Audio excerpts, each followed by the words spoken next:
All right, so today we're going to dive into Psalm 87. Okay. It's from the New Living Translation on your version. Mm-hmm. And basically what we're going to do is try to understand what it tells us about the city of Jerusalem. Sure. But one of the things that I found really interesting right off the bat is that it talks about Jerusalem in this really inclusive way. Yeah. Like it's not just about, one group of people. I think what's fascinating right from the start is how Psalm 87 challenges this kind of limited view we might have about the significance of Jerusalem. Yeah. Like you said, it wasn't just about one group of people. Okay, so let's dig into it. Yeah. Verse 1 says, "On the holy mountain stands the city founded by the Lord."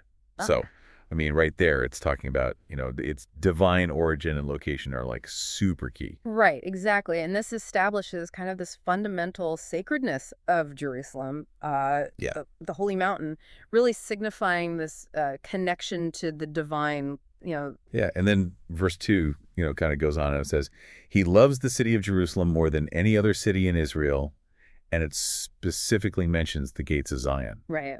So it's not just holy, but it's like the most beloved. Yeah. What do you think the significance is of highlighting the gates?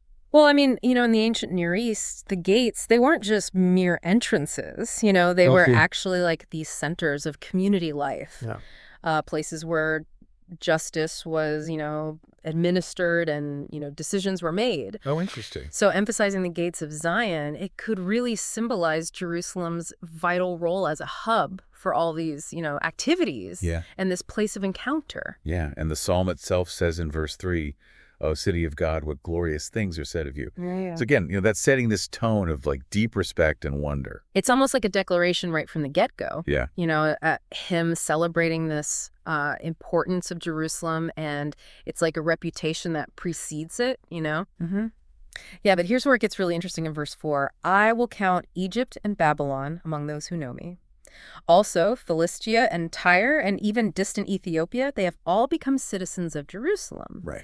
And even, Egypt's also referred to as Rahab, which is explained as this mythical sea monster representing chaos. Right. So what do you think is the impact of including all these really diverse and sometimes, adversarial nations? Oh, what's striking, right, is this sheer breadth of this inclusion. You've got Egypt, Babylon, Philistia, Tyre, Ethiopia. Wow. These weren't exactly, friendly neighbors all the time. No.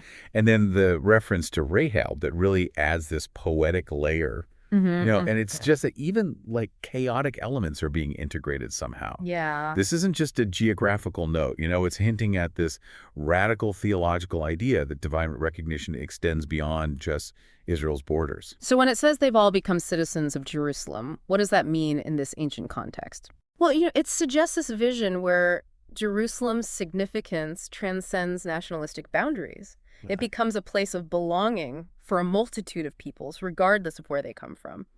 And then it goes on in verse 5 and it reinforces this and says, regarding Jerusalem, it will be said, "Everyone enjoys the rights of citizenship there, and the Most High will personally bless this city." Wow. That's pretty universal welcome. It is, absolutely. And it speaks to this idea of equality within Jerusalem, where all, irrespective of their background, share in these privileges and the divine favor. Yeah. And then verse 6 echoes this sentiment from verse 4. It says, "When the Lord registers the nations, he will say, they've all become citizens of Jerusalem." Yeah. And that repetition, I think really drives home the certainty of this inclusion. Right. It underscores this divine decree and the inevitability of this universal belonging, Yeah. And finally, the psalm concludes with this really joyful image. In verse 7, it says, "The people will play flutes and sing, the source of my life springs from Jerusalem." Right. So it's not just portraying it as a city. It's like portraying it as this wellspring of vitality. It's depicting Jerusalem as this origin of life and identity for these diverse people, this unifying center of joy and celebration. Yeah. So, for you, what's the takeaway? Like, what is Psalm 87 offering here? Well, I think it's offering this vision of Jerusalem that breaks down these national barriers.